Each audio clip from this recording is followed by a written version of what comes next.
बिस्मिल्लाहिर्रहमानिर्रहीम। नाजरीन अस्सलाम वालेकुम। 16 दिसंबर सानहाए APS, सकूत ढाका से APS तक का सफ़र, परचम की तकसीम से कफन की तदफीन तक, दुश्मन की शरंगेज़ी, लहू से लहू लुहान दिन, वो लहू में लुथड़े नादीदा हाथ हमें आज भी याद हैं।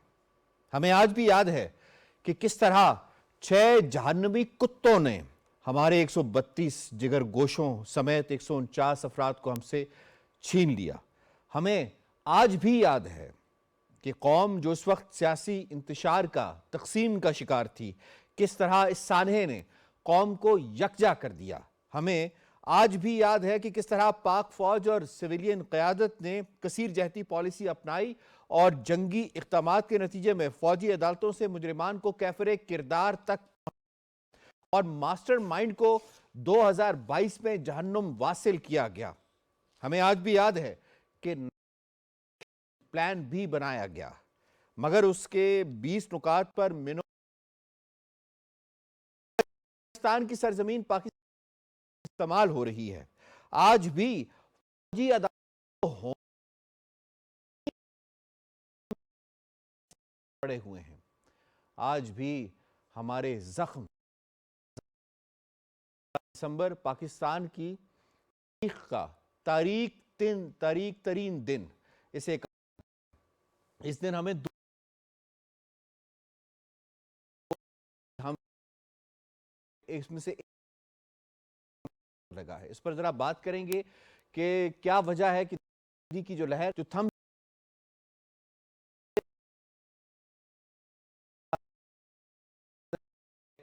कैसे रोक सकती है, कैसे हम अफगान सरजमीन को इस्तेमाल होने के हवाले सकते हैं, कैसे इंटरनेशनल कम्युनिटी को उनके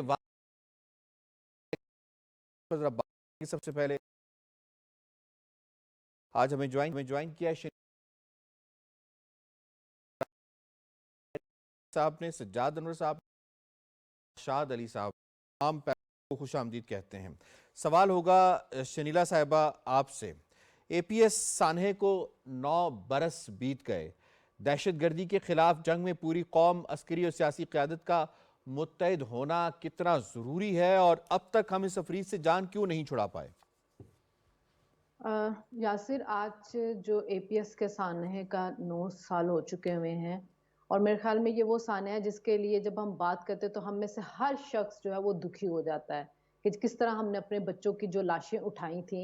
ये एक बहुत बड़ा इम्तिहान था उन माँ बाप के लिए जिनसे वो जो उससे गुजरे थे। मैं इस सानहे के ऊपर एक कथा है वो पढ़ना चाह रही हूँ। किन भेड़ियों ने उनके बम्भोरे हैं तन बदन, लगता है यूं कि वो किसी जंगल से आए हैं। बस्तों के साथ साथ हैं बच्चों की मैयतें, बस्तों के साथ साथ हैं बच्चों की मैयतें, मकतब से आए हैं कि वो मकतल से आए हैं।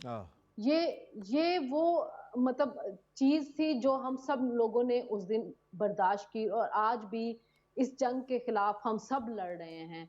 और कब तक हम लड़ते रहेंगे, कब तक हम अपने लोगों की लाशें जो उठाते रहेंगे। यासिर, मैं इस प्रोग्राम में बार बार ये बात कहती रही हूँ कि जो दहशतगर्दी है उसके ऊपर हमारी जीरो टॉलरेंस की पॉलिसी होनी चाहिए। जो भी इसमें इन्वॉल्व है उसको सजा मिलनी चाहिए। हमें नहीं देखना चाहिए कि वो कोई सियासी जमात इसके अंदर है, कोई अस्करी जमात इसके अंदर है, कोई हमारे सिविलियन है। नहीं, कोई पॉलिसी अब इसके अलावा नहीं होनी चाहिए कि दहशत गर्दों को हर हाल में उसके कैफरे किरदार हमने पहुंचाना है। ये जो पीछे एक हुकूमत रही थी जिनकी जो तालिबान को अपने भाई समझते थे, जो तालिबान को यहाँ पे दफ्तर खोल के देना चाहते थे, जिन्होंने 9 साल खैबर पख्तूनख्वा के अंदर हुकूमत की और 9 साल के अंदर वो उनको पुलिस को भी इस काबिल ना कर सके कि वो दहशतगर्दी का मुकाबला कर सकते। आज भी हमारे जवान जो है पुलिस के फ्रंट लाइन पे मुकाबला करते हुए शहादतें दे रहे हैं। हम लाशें उठाने के लिए तो पैदा नहीं हुए और ना लाशें उठाने के लिए हमने ये मुल्क बनाया। क्यों उठाएं हम लाशें? लाशें अब वो उन लोगों की उठनी चाहिए जो हमारे ऊपर हमले कर रहे हैं, हमारे लोगों को मार रहे हैं। तमाम लोगों को अब इसके ऊपर मुत्तहिद होना होगा। छोड़ दें ये बैड तालिबान, गुड तालिबान, ये पॉलिसी खत्म होनी चाहिए। सिर्फ एक पॉलिसी खत्म होनी चाहिए कि जो भी शख्स इस मुल्क की तरफ मैली आंख के साथ देखेगा, हमारे लोगों की तरफ आंख करेगा, उसकी आंखों को अब निकाल लेना चाहिए। जी ठीक है। डॉक्टर फारूक अल साहब, आपको इसमें शामिल करूंगा। ये फरमाइएगा कि हमने इस सानहे के बाद फौरी तौर पे नेशनल एक्शन प्लान बनाया था, 20 नुकात उसके बनाए थे और अपेक्स कमेटीज़ उसके नतीजे में फेडरल लेवल के ऊपर, प्रोविंशियल लेवल के ऊपर भी और नीचे भी बनाई गई थी और मकसद यही था कि एक ऐसी पॉलिसी होनी चाहिए जिसकी वजह से रिज़ल्ट ओरिएंटेड अप्रोच के साथ जो है मुल्क में अमन कायम हो सके और तमाम स्टेक होल्डर्स के अंदर इसमें शामिल करना चाहिए। क्या वजह है कि हम आज 9 बरस गुजरने के बाद भी नेशनल एक्शन प्लान के उन पॉइंट्स पे अमल दरामद उस तरह से नहीं करवा सके जिससे ये आगाज़ हुआ था? Your take. देखें, जब ये सान्या हुआ APS का और हमारे बच्चे ज़िबा कर दिए गए, तो वो ये ऐलान इस बात का था कि पाकिस्तान हालत जंग में है और उस पर जंग मुसल्लत कर दी गई है। तो इस चैलेंज को पाकिस्तानी कौम ने मजमूई तौर पर अपने तमाम इख्तिलाफ़ात और अपने तमाम नुक्ता नज़र को नज़रअंदाज करके एक राय इख्तियार की और जिसको आप कह रहे हैं नेशनल एक्शन प्लान, आपने वो भी इख्तियार कर लिया। लेकिन उसके बाद एक ऐसा तबका इस मुल्क में सामने आया जो कौमी मफादात से हम आहंग नहीं था।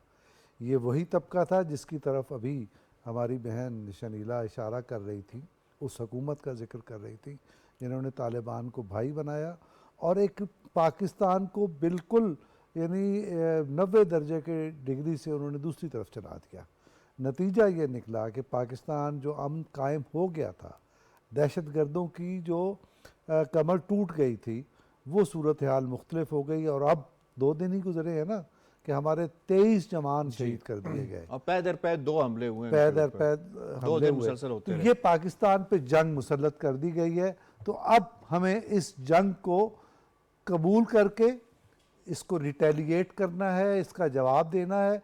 मैं ये समझता हूँ कि आर्मी चीफ का जो दौरा अमेरिका है इस तनाजुर में नहायत अहमियत रखता है। अगर तालिबान की हुकूमत ने ये मैसेज न समझा तो मैं ये समझता हूँ कि फिर हमें जहाँ जहाँ ठिकाने हैं वहाँ पहुँच के इन दहशत गर्दों का कला कमा करना होगा। इसके बगैर आपके पास कोई ऑप्शन नहीं है। यही रास्ता है पाकिस्तान में सियासी इस्तेहकाम का, यही रास्ता है पाकिस्तान में इक्तिसादी इस्तेहकाम का और ख़ित्ते में अमन के अमन के मकसद है उसके असूल का। वरना ये खित्ता दाव पे लगा रहेगा और ये बात जितनी जल्द तालिबान की हुकूमत है वो भी समझ लें और वो जो दहशत गर्द अफगानिस्तान में छुपे बैठे हैं वो समझ लें, उनको वहाँ जाके हम मारेंगे। ठीक हो गया। आगा साहब, इसमें आपको इन्वॉल्व करूंगा सर, फरमाइएगा, क्योंकि उन्होंने अफ़गानिस्तान के हवाले से बात की तो अफ़गानिस्तान के हवाले से हमारी पॉलिसी तो बड़ी वाज़े होती जा रही है दिन ब दिन आई मस्ट से। उसके अंदर जो लचक का पहलू है किस कदर उसको हमें देखने की ज़रूरत है और ख़ास तौर पे अगर अफ़गान सरज़मीन बार बार पाकिस्तान के ख़िलाफ़ इस्तेमाल होती रही तो क्या फिर हमें आउट ऑफ बॉक्स भी कुछ सोचने की ज़रूरत है सर? देखिए यासिर साहब, यहाँ पे 2 लोग ऐसे बैठे हुए हैं जिन्होंने जाके APS आने के बाद वो ख़ुद फील किया हुआ है, वो करब फील किया हुआ है। एक आप हैं जी और एक मैं हूँ, बाकी दोनों का मुझे नहीं पता ये लोग गए थे कि नहीं। इसीलिए आपको पता होगा कि आज मैं सम टाइम नहीं सो सकता हूँ रात को, ऑनेस्टली बता रहा हूँ आपको। जब उन माओं की चीखें मुझे याद आती हैं ना जो उस दिन आई हुई थी वहाँ पे, मैं नहीं सो सकता।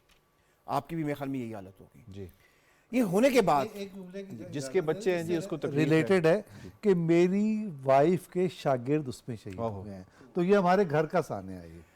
ये सब होने के बाद किस मुंह से हमने TTP के साथ मुज़ाकरात किए, किस मुंह से हम उन्हें पाकिस्तान लेकर आए? इसका जवाब मुझे रियासत दे सकती है? नहीं है रियासत के पास जवाब, क्योंकि हम अपनी पॉलिसी इसके ऊपर फर्म नहीं रहते हैं। जब आपने बात की नेशनल एक्शन प्लान की, नेशनल एक्शन प्लान की पॉलिसी बहुत क्लियर थी कि no more talks with TTP, आपको याद होगा जी, ठीक है। उसके बाद कौन जिम्मेदार है जिन्होंने टॉक्स की TTP के साथ? और बाकी नहीं, अफगानिस्तान की बात आप हिस्ट्री उठा के देख लें।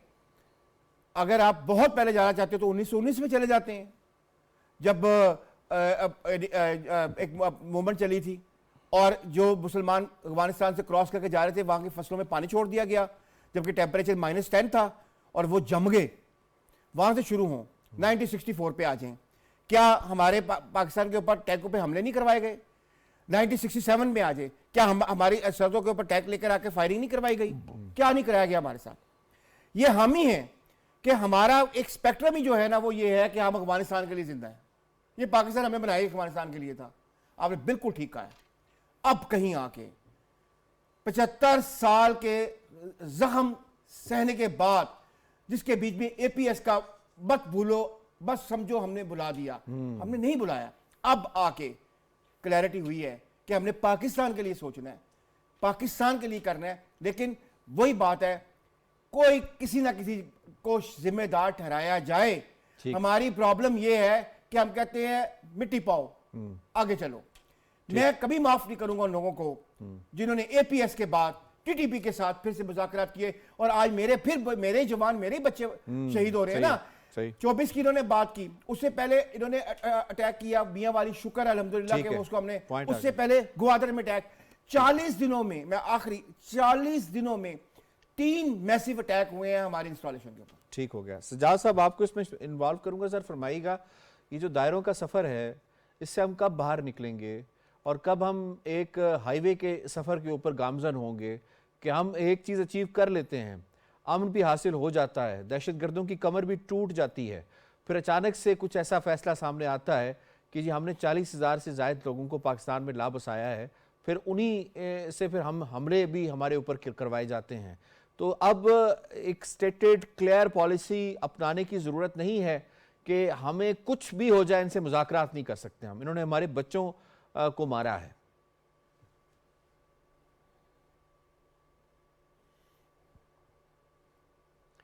देखें यासिर भाई, ये एक बहुत ही दुखता हुआ और रिश्ता हुआ ज़ख्म है पाकिस्तान के साथ जुड़ा हुआ, जिसकी तरफ आपने इशारा किया।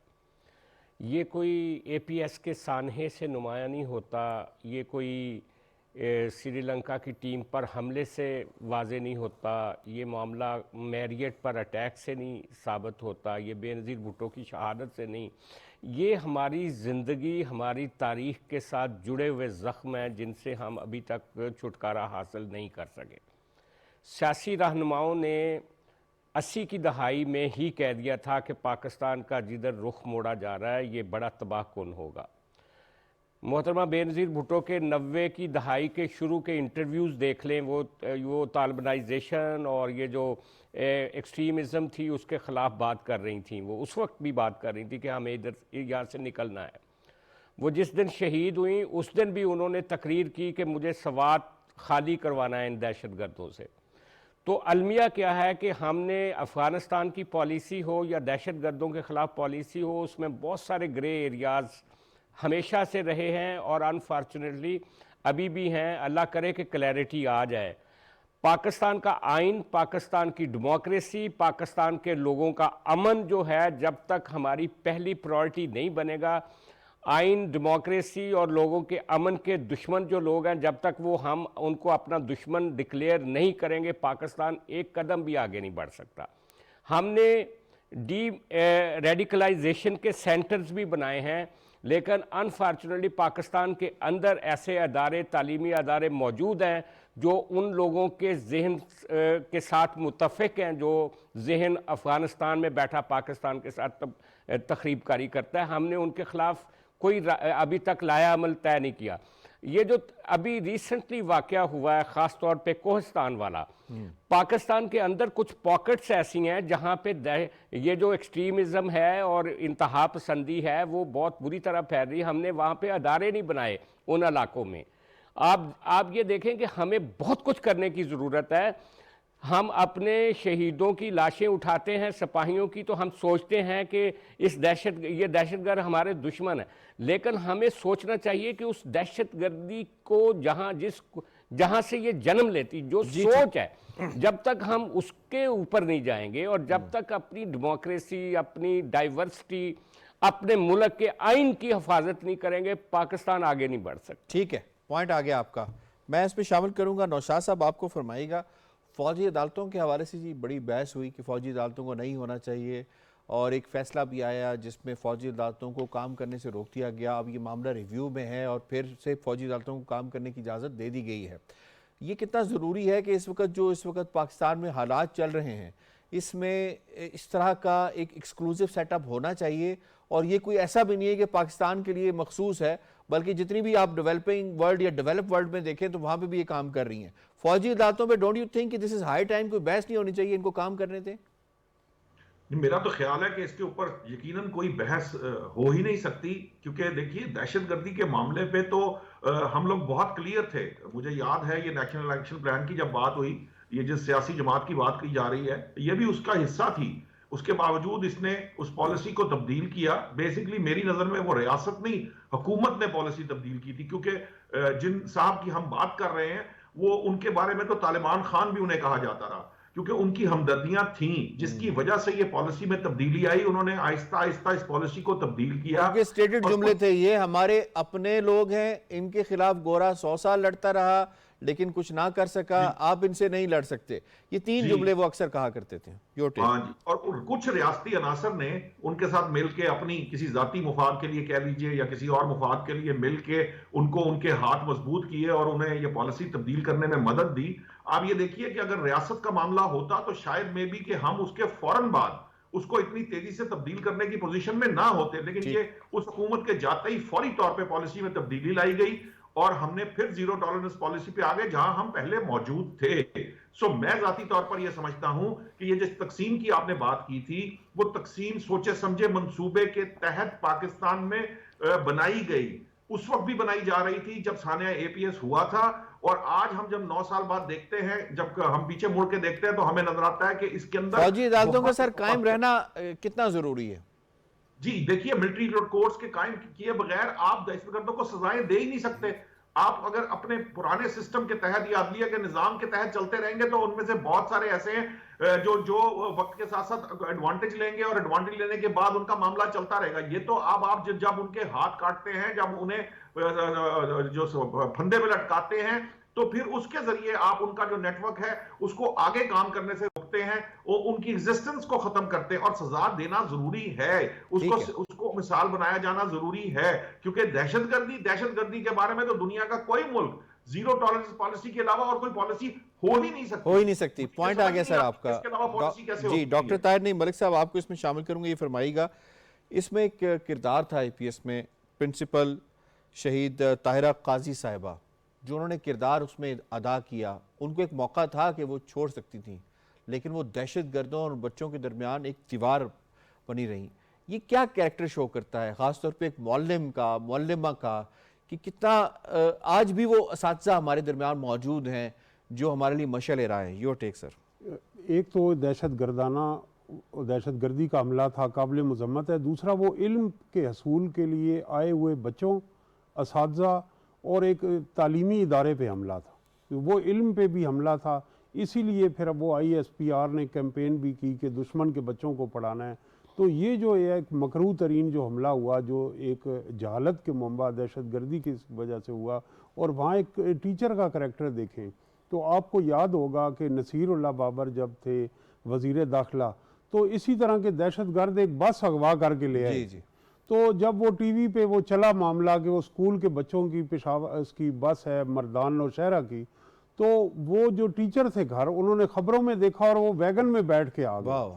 और वैगन में बैठ के आए तो नसीरुल्लाह बाबर जो वज़ीर दाखिला थे, उनके साथ कमांडोज थे और वो टीचर था, लेकिन उन्होंने कहा हम वेपन लेस जाएंगे। और वो टीचर भी बस में आए, और सलाम है नसीरुल्लाह बाबर को कि वो बगैर वेपन लिए उन बच्चों को वो कामयाब ऑपरेशन करके ले आए, और उसमें एक टीचर का रोल था।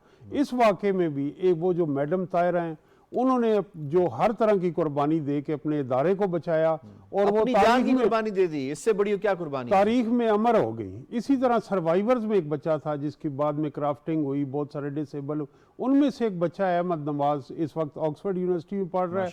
न सिर्फ ऑक्सफोर्ड यूनिवर्सिटी में पढ़ रहा है, वहाँ की स्टूडेंट यूनियन का वो सदर है इलेक्टेड। 108 से ज्यादा नेशनैलिटीज के लोगों ने उसे वोट दिया है।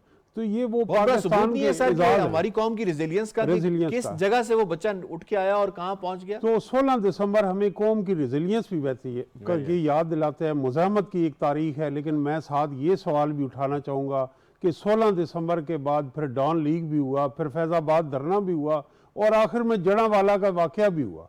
तो क्यों वो जो दहशतगर्द थे उनके साथ कुछ सियासी जमातें और कुछ इंतहा पसंद जमातें जो इंतखाबात में भी हिस्सा लेती हैं, जो उनके लिए लोगों की जहन का साजी करती हैं और नौजवानों में, जो उनको रोल मॉडल बना के पेश करती हैं, उन जमातों का जो रोल है वो हमारी सोसाइटी में क्या है और क्यों हम इस काबिल नहीं हैं कि हम नेशनल एक्शन प्लान के तहत उनके ऊपर पाबंदी लगाएं और रियासत को मजबूत करें अंदरूनी और बैरूनी तौर पे। ये जो है लिंक अगर हम ये कर रहे हैं, हम उनके बयानिए को माशरे में तकवीत पहुँचा रहे हैं, तो हम भी उन कातलों के साथ खड़े हैं कि जिन्होंने उन मासूम बच्चों पे हमला किया था और जो मुल्क को इस चले तरह इससे आगे नहीं पहले बढ़ने मैं ब्रेक लेता हूँ। श्रीला साहब, एक जो हमारा है सॉफ्ट स्टेट का एक इमेज, जी मैं एक सिर्फ आपसे एक शॉर्ट सा कमेंट पे आंसर कर दीजिएगा कि एक शॉर्ट स्टेट का जो हमारा इमेज है वो अब उसको जाहिर होना कितना जरूरी है कि पाकिस्तान कोई सॉफ्ट स्टेट नहीं है, पाकिस्तान वो स्टेट है जो स्टेट होनी चाहिए।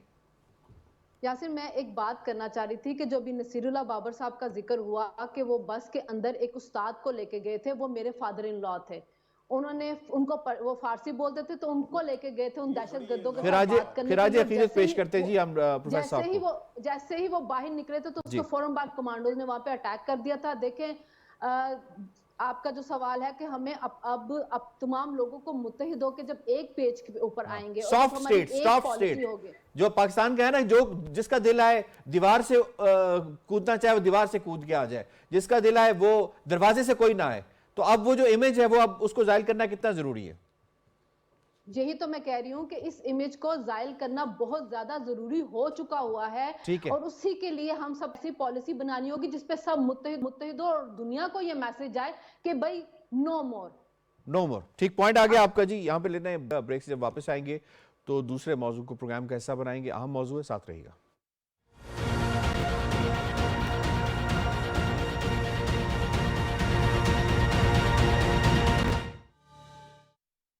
Click click click click tap tap, हो गया सब live all in one app. अब ना हो कोई लंबी लाइन, ना हो ज्यादा प्रोसेसिंग टाइम, सब हो जाए फटाफट, सब हो जाए फटाफट। It's banking at your fingertips, bills pay home in just few clicks. सब हो जाए फटाफट, सब हो जाए फटाफट। अब ना हो कोई call wait time, got activation भी online। सब हो जाए फटाफट, सब हो जाए। Funds ho transfer hassle free, सारी transactions हो easily। सब हो जाए फटाफट, सब हो जाए फटाफट। MCB लाइफ पे नो झंझट, यहाँ हो सब सिक्योरली, क्योंकि ये है the best of digital banking surely. तो डाउनलोड करो MCB लाइव, फास्ट, फ्यूचरिस्टिक, फटाफट बैंकिंग।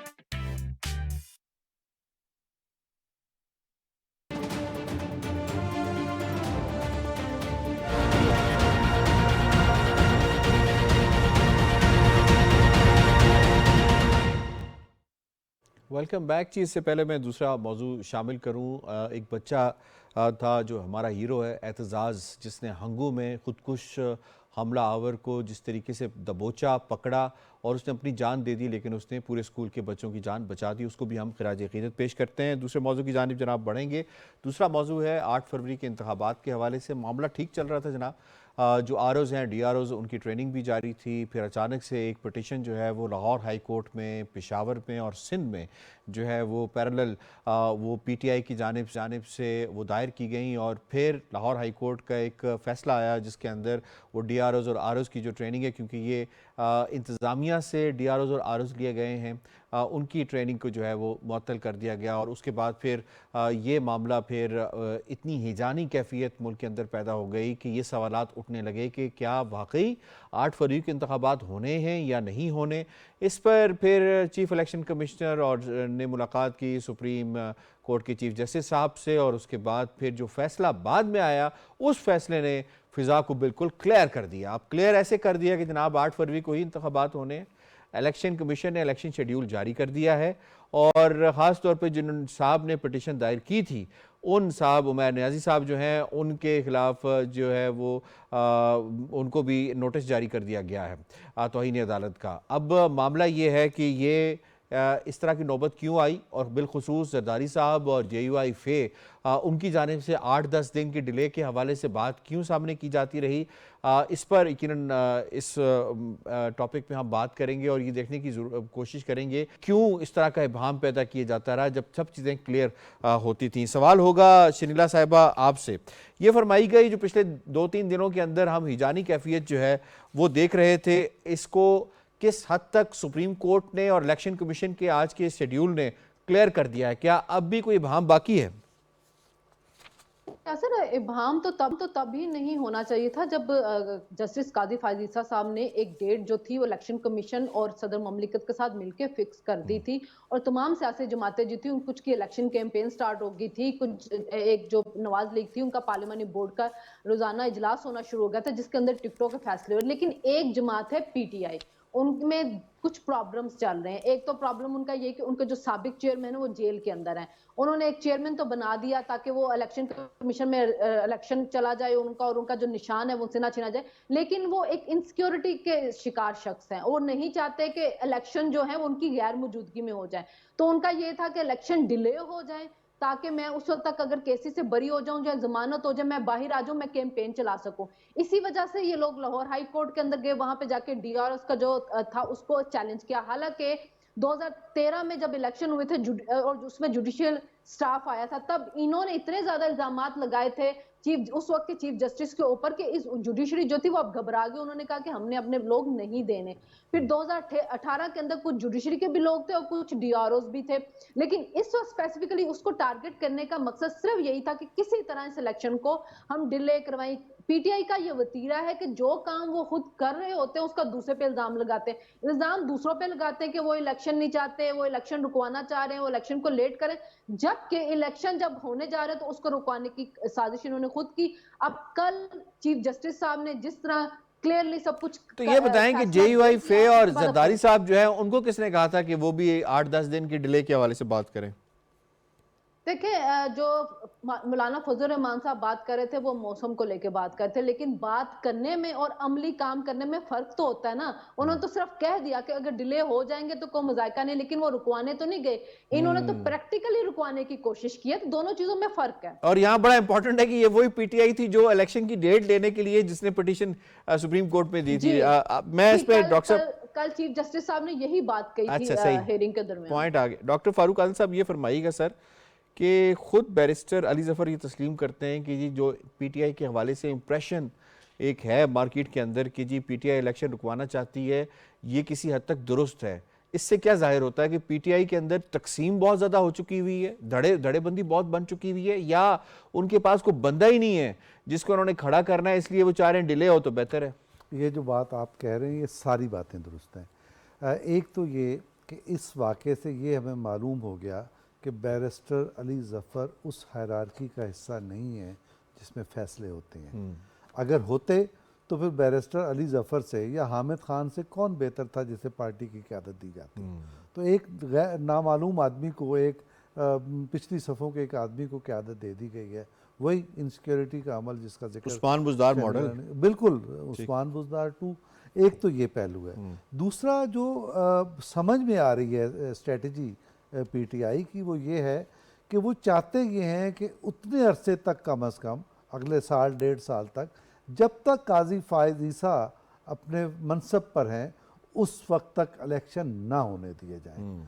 और वो ये समझते हैं कि अगर ये हम टेन्योर गुजार देते हैं तो उसके बाद कोई ऐसी सिचुएशन पैदा हो सकती है जिसके नतीजे में वो कुछ रियायत हासिल कर सकें, यानी वो स्पेस हासिल कर सकें कि मुल्क दुश्मनी भी कर लें, पाकिस्तान के दिफा के साथ भी खेल लें, पाकिस्तान के बैरूनी रवाबित को भी तबाह कर दें और उसके बाद फिर वो पाकिस्तान में एक दफ़ा फिर खुल खेलना शुरू कर दें। तो ये हिकमत अमली जो इनकी इलेक्शन को डिले कराने की थी वो ये थी कि काजी फायज ईसा से बचें, काजी फायज ईसा को गुजरने दें। तो उस हद तक पाकिस्तान में इलेक्शन नहीं होने चाहिए। लेकिन पाकिस्तान की रियासत ने, सिर्फ सुप्रीम कोर्ट ऑफ पाकिस्तान ने नहीं, पाकिस्तान के इदारों ने, इलेक्शन कमीशन ऑफ पाकिस्तान ने और पाकिस्तान के दीगर इदारों ने इस मौके पर एक फर्म स्टैंड लेकर ये सारी साजिश नाकाम बना दी। इसके अलावा भी जो पार्टी जिनकी आप इशारा कर रहे हैं कि वो पार्टी की डिले की बात कर रहे हैं, मैं ख़ास तौर पर पीपल्स पार्टी का जिक्र कर रहा हूँ। पीपल्स पार्टी पंजाब में नहीं है स्टैंड करने की पोजीशन में, केपी में नहीं है, और बलूचिस्तान में भी सूरत हाल को ज्यादा तो इसलिए वो 8-10 दिन की बात करें, और अगर नहीं है तो 8-10 दिनों में क्या फर्क पड़ जाएगा? पॉइंट आ गया सर आपका। और सिंध में भी सूरत हाल ये है कि पहली बार उन्हें एक बड़ी स्ट्रॉन्ग अपोजिशन मिल रही है, इस वजह से पीपल्स पार्टी मसाइल का शिकार, और वो इलेक्शन को शको शुबे का शिकार करना चाहती है। चौधरी मंजूर साहब कह चुके हैं कि चलें, फिर आपने पीपल्स पार्टी की बात छेड़ी थी तो मैं सजाद साहब को क्यों ना इन्वॉल्व कर लूं। सजाद साहब जरा फरमाइएगा, वाकई पीपल्स पार्टी मसाइल का शिकार है जिसकी वजह से वो 8-10 दिन की डिले की बात कर रही है? और दूसरा ये बता दें कि 2008 में जब 18 में जब हुकूमत बनी पीटीआई की, तो उसके बाद जितने भी ज़िमनी इंतखाबात हुए सारे अफसरान जो है आरओज और डीआरओज ये इंतजामी अफसरान लगाए गए, उस वक्त उन्होंने एतराज नहीं किया। अब एतराज करने की क्या वजह है सर? योर टेक, क्विक जरा कीजिएगा। अच्छा, जो पार्टियों के लिए मुश्किलात होती हैं ना, वो तो हर ज़माने में कोई ना कोई पार्टी मुश्किल में होती है। आज पीटीआई को मुश्किल है तो उन्होंने बैरिस्टर गौहर को लगा दिया। एक ज़माना था मुस्लिम लीग नून को मुश्किल थी तो उन्होंने जावेद हाशमी साहब को कायम मकाम सदर बना दिया था, आपको याद होगा।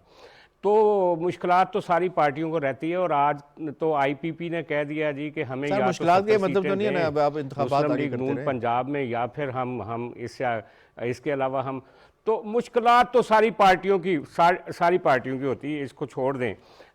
जो असल सवाल है ना डिले, इलेक्शन को डिले का, मैं समझता हूँ कि सारी पॉलिटिकल पार्टियां सिवाय एक पार्टी के वो कमिटेड हैं कि इलेक्शन जो है वो अब वक्त पे हो जाना चाहिए। पहले ही बहुत सारा डिले हो चुका है।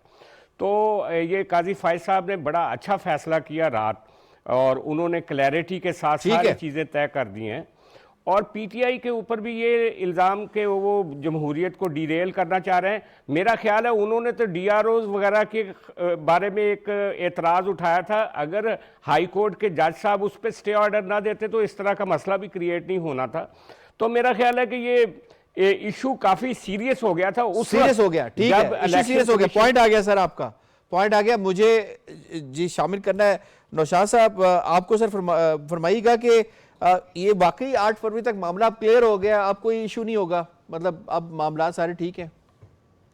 नहीं, अब तो कोई दूसरी राय होनी ही नहीं चाहिए, ना ही किसी उसमें शक व शुबे की बात की जानी चाहिए। ये तीसरी बार पहरा दिया है चीफ जस्टिस ने जमहूरियत भी और इंतखाबात को इनकाद कराने के लिए दूसरी दफा पहरा दिया, तारीख भी तय करवाई और आप उसको इंश्योर भी किया। उससे पहले तहरीक अदम इत्तेमाद की दफा भी अदलिया ने पहरा दिया था जमहूरियत के ऊपर। देखिए बात यह है, ये जिस साजिश की बात की जा रही है, अगर कोई इसे साजिश नहीं समझता तो मैं ये समझता हूं कि ये साजिश है। उसकी वजह यह है कि ये एक जगह पिटीशन नहीं हुई, 3 जगह दायर की गई। और फिर आप देखिए कि कल की हालत क्या थी कि एक वकील मौसूद साहिबा, जिनके जो सुप्रीम कोर्ट की लॉयर भी नहीं है, वो आके वो चीफ जस्टिस को टोकने की कोशिश कर रही हैं। वो चाहती थी कि उनकी कोई सुनवाई हो जाए वहां पे।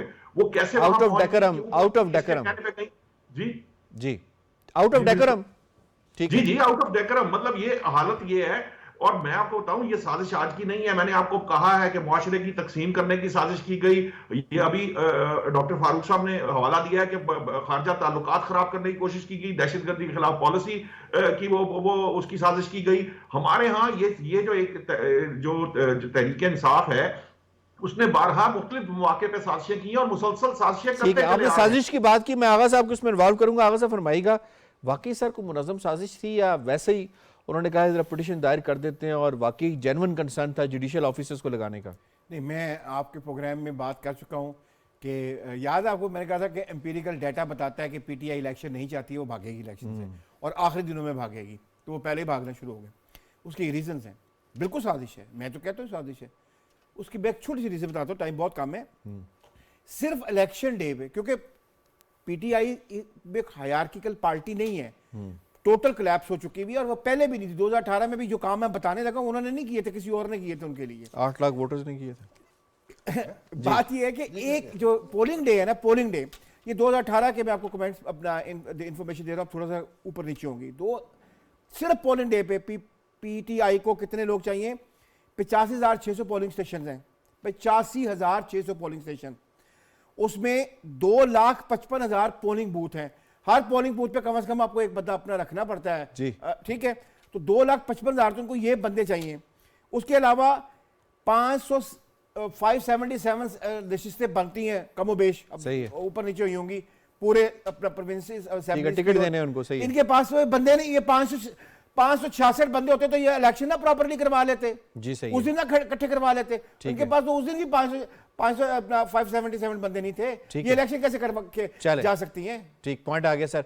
डॉक्टर ताहिर नहीं, मलिक साहब सर, आप मामला क्लियर हो गया जी, आपको इशू किसी किस्म का नहीं है, अदालत आ गई है बीच में, आप कोई साजिश करना चाहे तो कितना वाज़ेह जवाब दिया है सुप्रीम कोर्ट ने भी और इलेक्शन कमीशन ने भी। मैं समझता हूँ कि ये वहम दूर करना बहुत ज़रूरी था, और वीकेंड पे जिस तरह रात के इस पैर गुज़श्ता शब सुप्रीम कोर्ट ने ये इस अज़्म का इज़हार किया और क्लियर टर्म्स में इलेक्शन शेड्यूल जारी करने का कहा। चीफ जस्टिस अगर ने वो अपनी ना फ्लाइट होता, कैंसिल करवाई। अगर वो ना होता फ्लाइट ना वो अपनी कैंसिल करते तो बात मंडे पे चली जानी थी और फिर 8 फरवरी वाली बात खटाई में पड़ गई।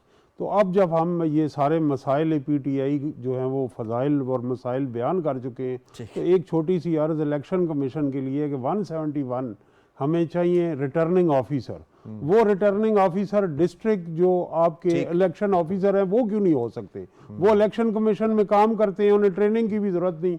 तो थोड़ा सा इलेक्शन कमीशन को भी इस तरफ, इंडिया में इस तरफ आना सारा चाहिए, ठीक है। इलेक्शन कमीशन इंडिया असल में 24/7 365 काम करता है ना सर, ये तो फिर आपको पता है इलेक्शंस के दौरान अमला जो है वो मांगते हैं कभी एजुकेशन से और कभी फिर इंतजामिया और फिर कभी जुडिशरी से। पॉइंट आ गया जी, I have to wind up. मुझे शुक्रिया अदा करना है अपने तमाम पैनलिस्ट का, तजिया आपने मुलाहिजा किया। प्रोग्राम बाखबर से इतना ही। यासिर रहमान को दीजिए इजाज़त, अल्लाह ने के पास।